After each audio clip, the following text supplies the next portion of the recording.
যারা ধর্মের নামে ব্যবসা করে তাদের দেশের মানুষ পছন্দ করে না বলে মন্তব্য করেছেন প্রধানমন্ত্রীর উপদেষ্টা ও বিএনপির সিনিয়র যুগ্ম মহাসচিব রুহুল কবির রিজভী আহমেদ।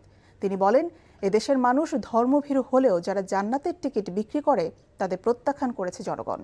রাজধানীর প্রেস ক্লাবে জাসাস আয়োজিত আলোচনা সভায় এসব কথা বলেন তিনি।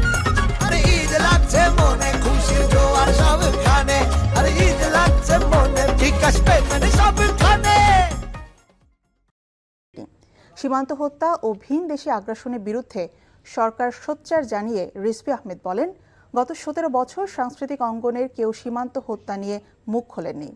সংস্কৃতিতে আগ্রাসনে বন্ধে জাতীয়তাবাদী শক্তি কাজ করবে বলেও জানান রিজভী আহমেদ। এদেশের মানুষ ধর্মভীরু কিন্তু জামাতকে পছন্দ করে না।